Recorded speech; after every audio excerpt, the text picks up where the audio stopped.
Welcome to the Smart Thinking Podcast. This is my dad, Ted.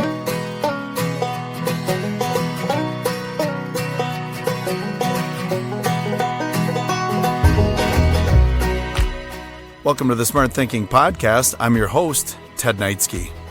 Well, as we close out one school year, one journey, one project here, I wanted to share a tip and some ideas around the importance of creating predictability at the end of your journey so that you can begin the next one with a greater level of success, engagement, and empowerment. You see, as the school year, project, or season comes to an end, there is a huge opportunity to support well-being, engagement, and system success. Why is it that we always want to wait as long as possible to share the change? Is a question I'm asked often. My answer is, well, I don't know, but I do know because I know the answer. And it's usually because, well, the people in charge of the change, they lack the courage sometimes to forecast what's upcoming because they know of the criticism that is to follow. Because criticism is always accompanied when we make change, which is why I want to do some smart thinking around the idea of predictability in anticipation of change. And this is important for a million reasons. You see, people need to be able to mentally wrap their minds around what is coming, whether they like it or not, because change is difficult for all people regardless of age, and if we don't give them an idea, they'll do one of two things. The first thing that they'll do is they will create a narrative in their mind and get stuck in an overthinking loop, which will very likely be mostly filled with fiction, like a horror movie type of fiction genre, and they'll get stuck in it. They'll get defensive, they'll get angry, and they'll position themselves to be on the defense the moment anyone either presents this information or asks them for their input. Now, the second thing they'll do, which I think is even more dangerous, is they won't think of this change at all. And then when they face the change, they're woefully underprepared and overly defensive when the change comes. Those are the let's just wait and see what happens people. So, predictability in life, what does it do? It creates greater success, which leads me to this question. When you're ending one journey, what is your process to allow people to predict the steps on the next journey? And if you don't have a process, you have a problem. And whenever we have a problem, friends, we need a process. So before we get into this, let's remind ourselves of a few things. Number one, what is a leader? A leader is anyone with influence over another person. And plenty of us are influencing plenty of people all of the time with plenty of changes. So we need to do one thing, provide a process. Because every moment of every day, you yourself, just the way you are running around doing your best, and people are watching, people are learning, and people are imitating and growing from your leadership.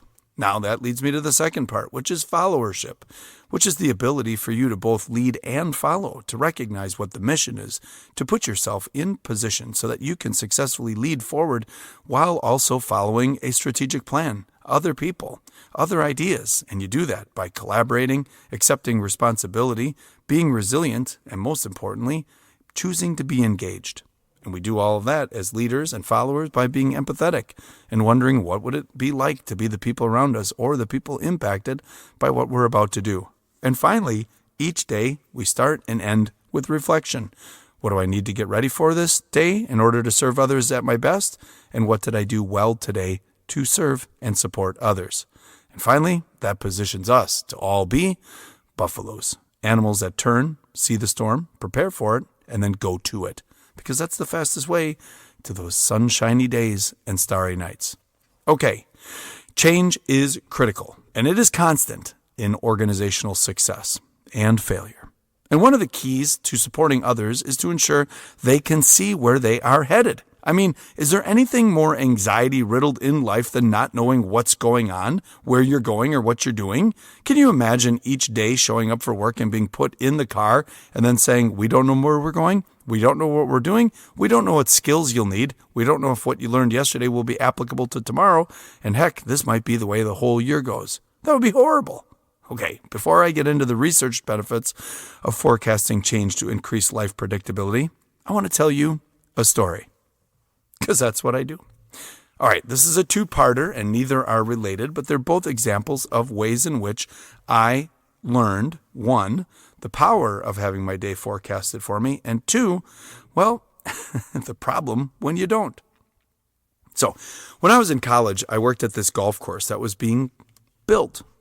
And I had, in the summer, filled out a job application that indicated that I could speak Spanish. Now, I got to be honest, I can barely speak Spanish. But at the time, I was taking a 6-credit, super summer school class, and I figured I'll learn Spanish, and then I'll be able to apply it.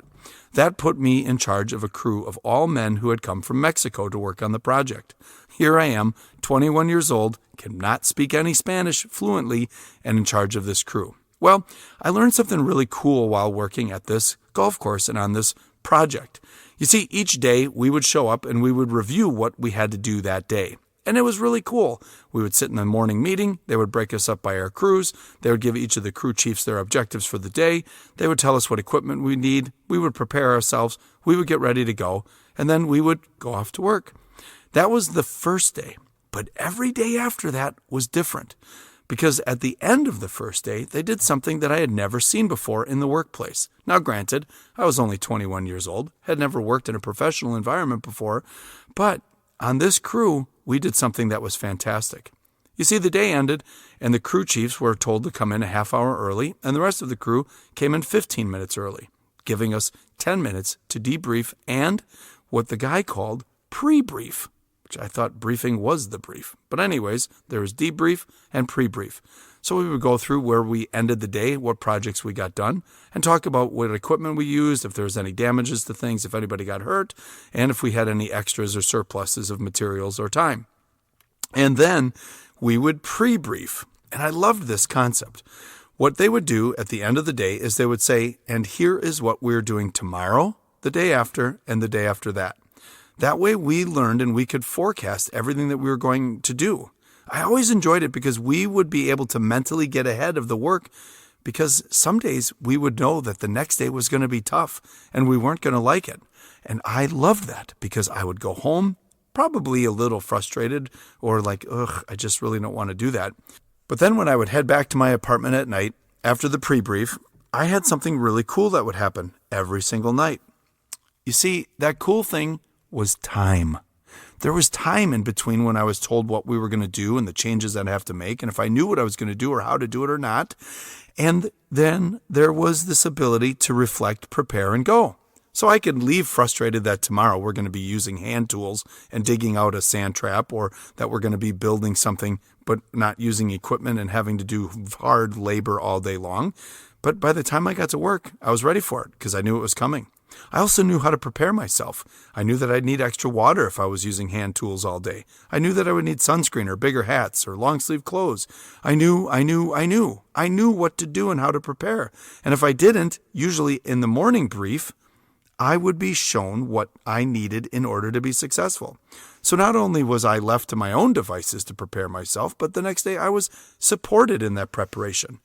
I actually really liked that job for a few reasons. One was I had this really cool crew that taught me all these great ways to get through my Spanish class in summer, but I also learned all these cultural differences. I had great food all summer long. And most importantly, every day I knew what was going to happen. It was fantastic. I had never experienced that before, not in any job. Even when I worked at McDonald's in high school, it didn't matter. I would show up and then on that day, they would tell me what I was doing that day. So I had no way to prepare or know. Well, this is how life should be. We should be able to step into as many situations as possible, being able to predict what's happening, being able to prepare ourselves, and being able to get everything we need in order to be successful in the moment. Which leads me to my second story, which has nothing to do with working on a golf course, but everything to do with predictability. You see, I've had this dream, desire, strategy, idea for years, and I've always wanted to do it. I was able to do it one time when I was an assistant principal, but then I got promoted into another job, and one of the reasons I got promoted was because of what I had done that day. So, this is what I've always wanted to do in a K-12 system. I've always wanted to let the seniors go home on the last week of school for 2 days And then I always wanted to take the kindergartners and put them in first grade for the day. The third into fourth, the fifth into sixth, the seventh into eighth, the eighth into ninth, the 11th into 12th. I wanted all the kids in an entire school district to be able to grade level advance the last week of school for a couple of days. And this is why. It would be so powerful for a young man, woman, or person to be able to go into school each day at the end and know who their teachers were, what their expectations were, how to prepare for summer, what to do, what they'd need, what they didn't need, how to get ready, who their classmates were, what their schedule was like, how to get around the building. But no, what do? Well, we do transitionary days for kids where we lump them all into small groups. They're all anxious little fellas and girls running around in their weird social circles trying to figure out how to stay cool and be there but not pay attention. And then we get frustrated when the freshmen show up at high school and they're running around and they're lost. And the sixth graders in middle school and they're running around and they're lost. And the kindergartners show up and they don't know how to sit, how to stand, or what to do. But you know what we should be doing? We should be taking the early childhood kids the last week of school and putting them in kindergarten so that they know what to expect and then show them what to do. We should take the sixth graders and put them into seventh grade for the day. Let them meet their teachers and their classmates, predict and see all the curriculum. We should be giving them and their parents the tools so that they can do things over the summer so that when they come back, they're prepared for what they're going to learn and what they're going to do. Hey, this year in 10th grade social studies, we're going to be addressing all of these different pieces, and we're going to start with the Civil War. If you, by chance, get the opportunity to go to one of the cemeteries in our community, you will see that there are Civil War veterans buried there. If you get the opportunity to visit places like Virginia or Kentucky or Alabama or even Ohio, Pennsylvania, West Virginia, you can go to Civil War battlefields. If you get a chance to go to Washington, D.C. this summer, you will be able to see 1, 2, 3, 4, and 5. But no, we don't do that. Nope, we would never take that time. And even though I, at one point, was the superintendent of schools and had the ability and the authority to do it, I'll tell you what happened when I brought that idea to a group of principals and administrators. When I explored the idea and shared it out with my principals, I was met with an almost violent response.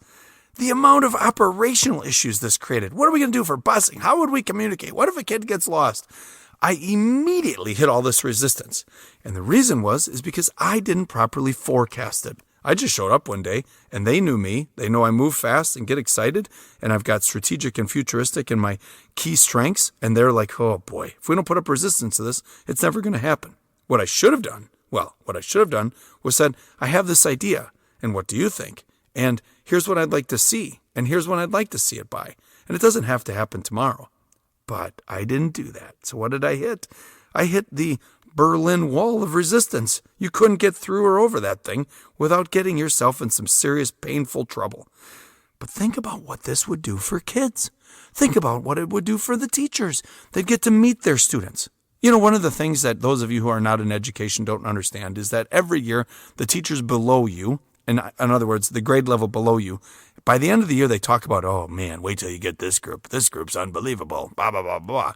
And then you get them 3 months later, and you think to yourself, this is nowhere near as bad as what was described. And do you know why? Because all summer long you were building a narrative that this was a horrible group of kids coming in, and then when they showed up, they weren't so bad. But what if you got to meet them in advance? Share with them your expectations. Build relationships. Positively reinforce what was cool about them, so when they came back to school and you were ready for them and they were ready for you, you already had everything in place.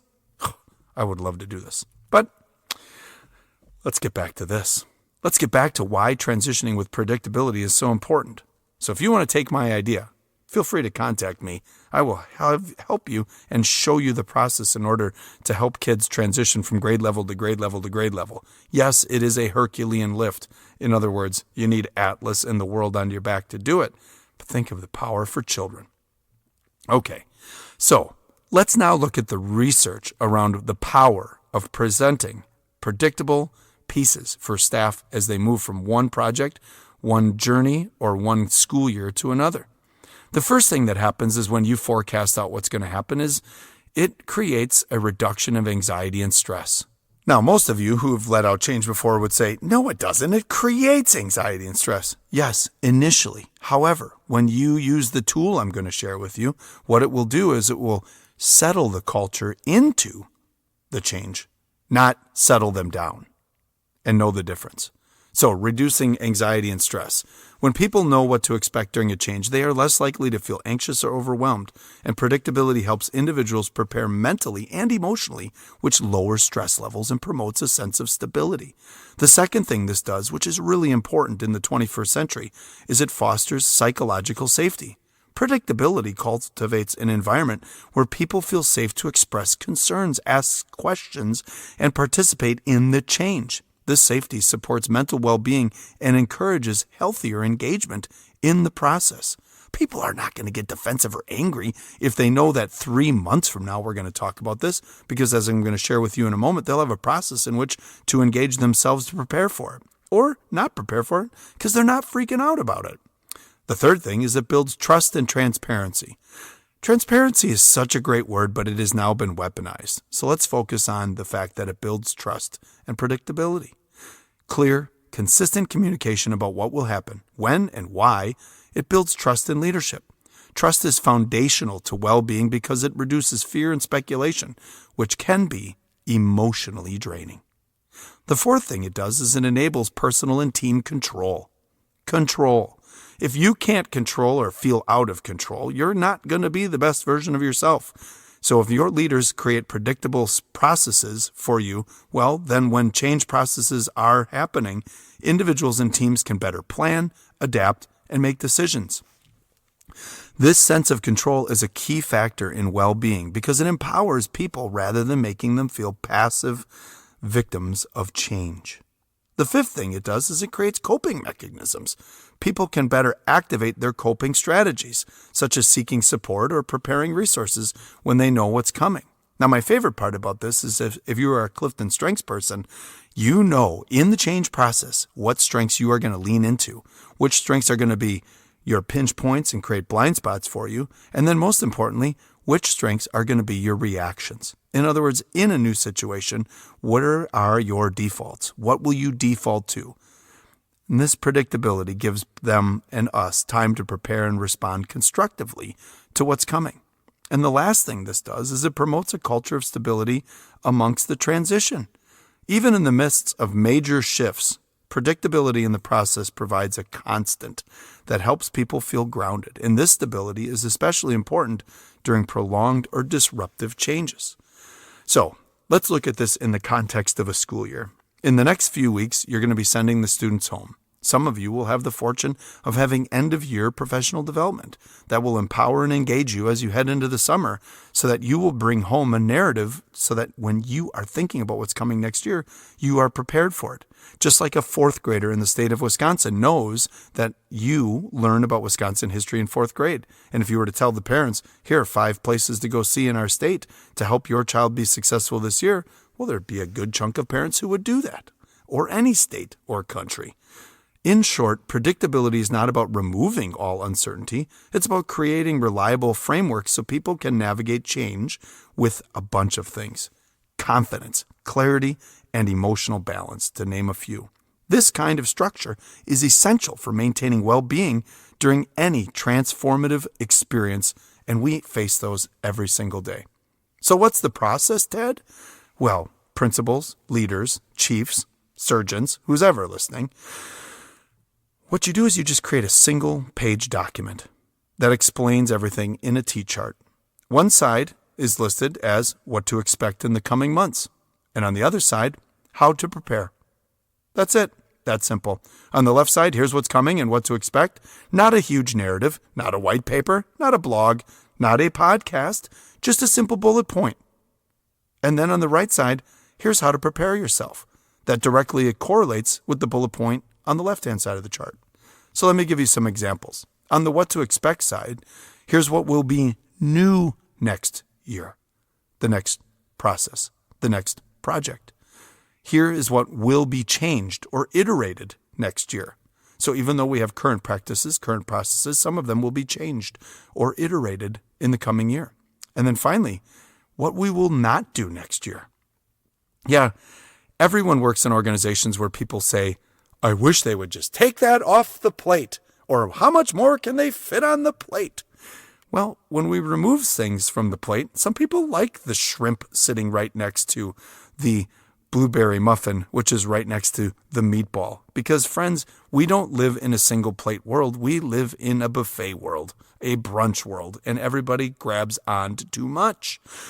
And sometimes when we take one of those things off, it happens to be the thing that they liked. So while we think we're doing people favors, we're not. So what will be changed next year? What will be new? And what will we not do? This is all critical because it helps you see, literally see, what is coming. And it should be as many higher order changes as possible, with very few lower order changes, because those are not going to be as impactful. However, if you're going to do some lower order changes that will upset the culture, put them on the list. And here are some examples. And you're not always thinking about this. Is health insurance going to change next year? Do we have shifts in benefits? Do we have new implementations of projects, processes, or curriculums?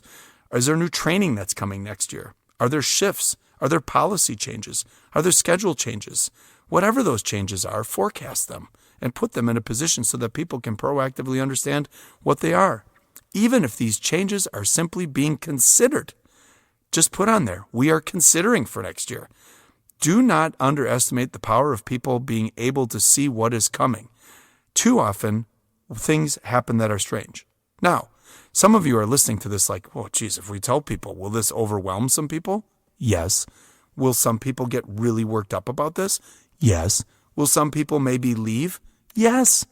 Well, at least the first time you run this out, because when you do it the first time, they've never seen anything like this before. It will send a little electrical pulse through the organization of anxiety and worry because it's new. But the more you do it, the more it becomes a custom. It becomes a habit. And because the more predictable your organization becomes, that makes it easier to navigate and be there. Well-being and mental tenacity comes from being prepared, which is why the second side of the T-chart is even more important, which is how to prepare for our upcoming journey, year, project, whatever. On this side, this is the ability for you to provide all the resources, professional development opportunities, the opt-in options, the dates and times that these changes will happen, so that they can put them on their calendars. Here are videos you can watch, podcasts you can listen to, books you can read, journals. We are getting together this summer just to do Q&As at certain times. Here's a website you can visit with all of the information. Here are other places you can go that you can see this change or this impact. Here are the people who work there that you can talk to. And here are other people to connect with that are either internal or external experts. This is so important because it will allow everyone the opportunity to opt into navigating their own course. Did you hear those words? Opt into. This is an especially powerful tool for people who work in education. Now, I live with two teachers, my son and my wife. My wife this year will be entering her 30th year of teaching in public schools. And I can assure you that announcing that a bunch of new stuff is coming in August will only set her over the edge. Why? Because I've watched Summer Megan all these years, and I love Summer Megan. In a few weeks, I get her back.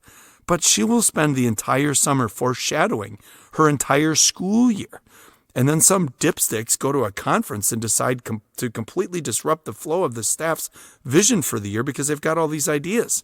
And I'm not talking about her school. I'm talking about people like me in positions of leadership in school districts, where all of a sudden in the middle of summer we read something, we see something, or we learn something. We decide next year with our building leadership team, we're going to blow it all up. We're going to announce it in August when everybody's not even looking for it or wanting it. And then we're going to take all the energy that comes with the start of the school year and we're going to just let it all out of the balloon because you know what? We had a good idea. Stop it.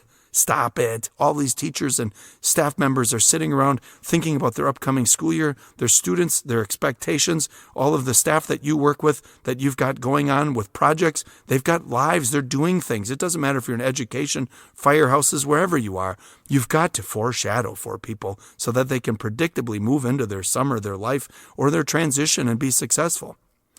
Can you imagine coming back from just finishing a really, really heavy lift only to not know what's going to go on?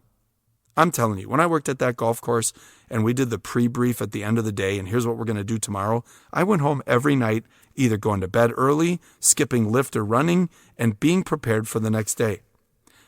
What we need to do is we need to make sure that we are positioning people so that they do not resist the change or come back to school or work fearful or anxious of what's going on.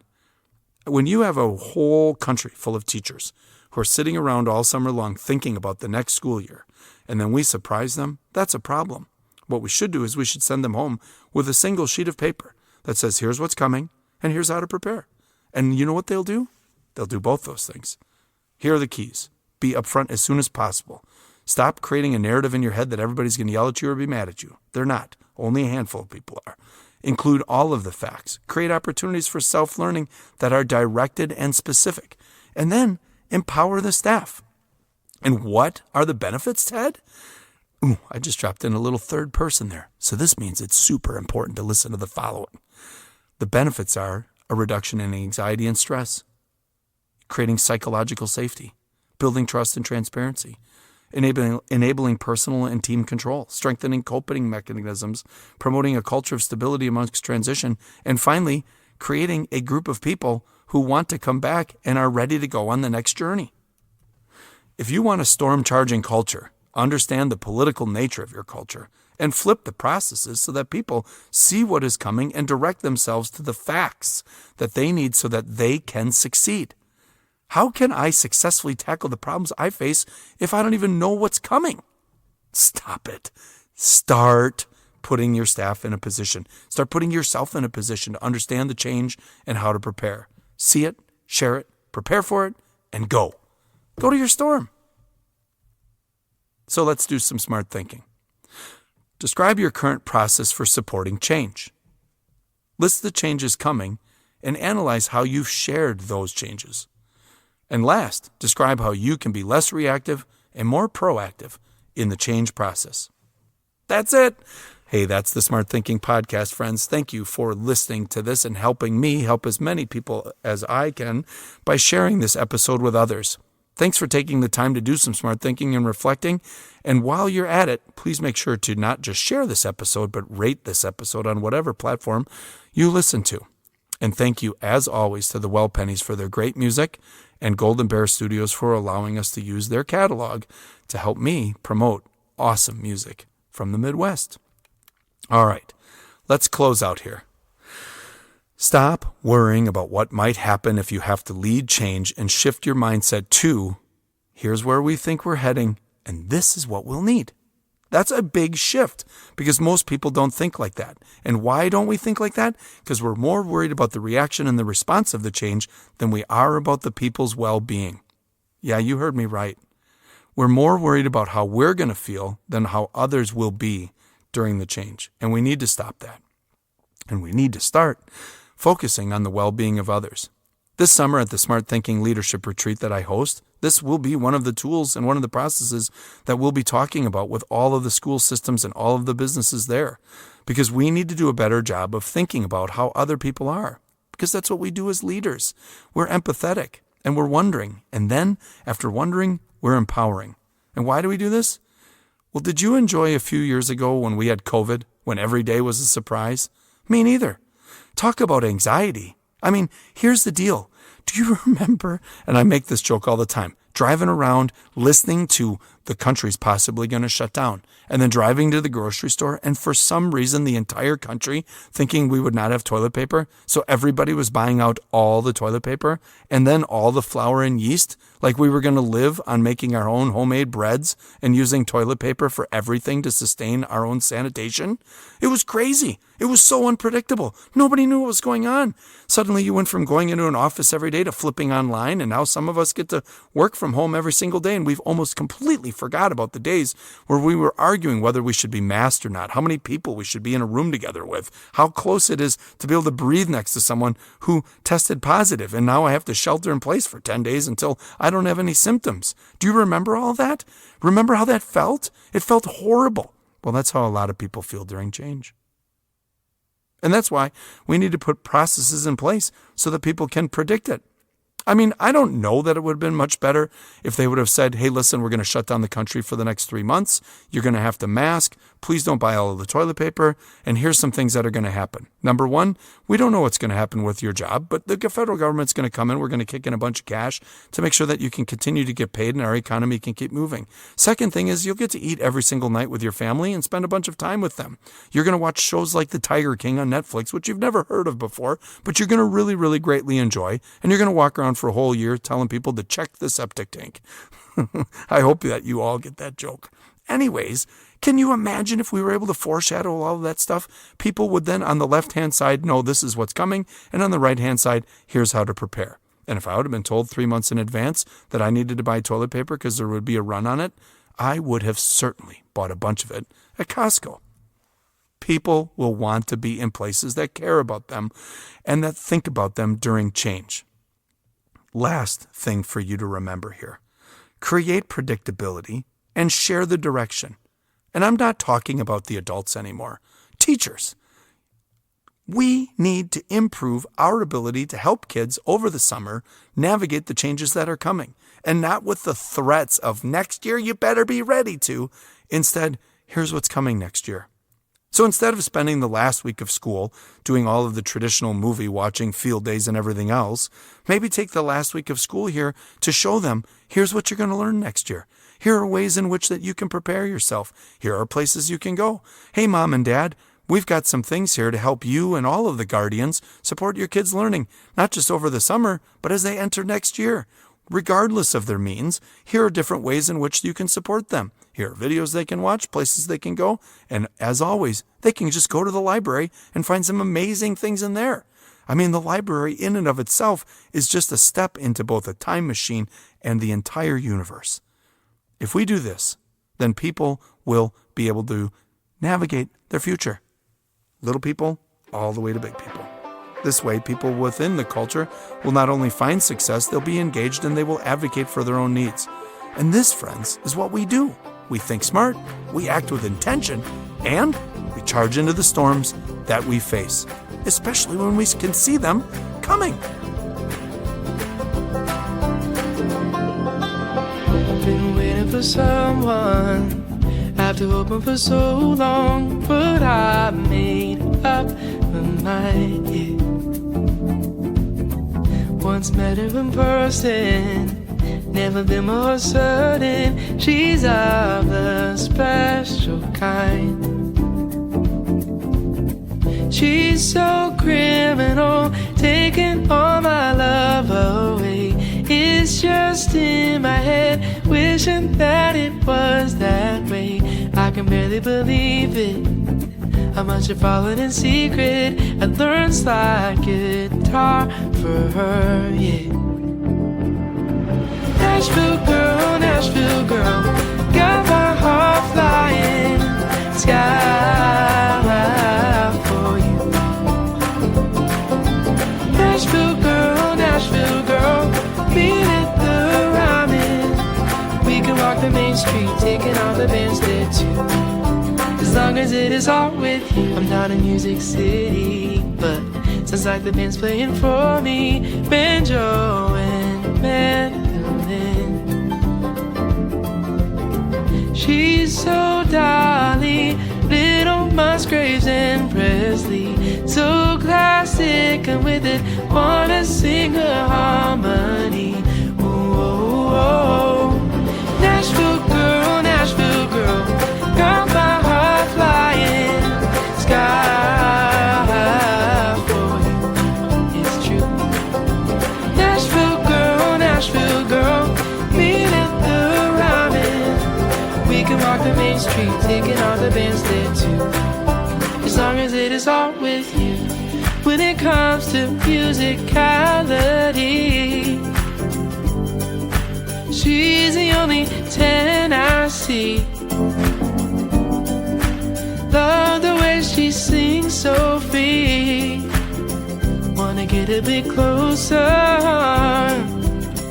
Come on, Nashville girl, got my heart flying sky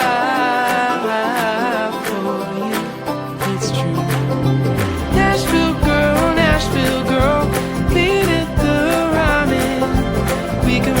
Main Street, taking all the bands there too.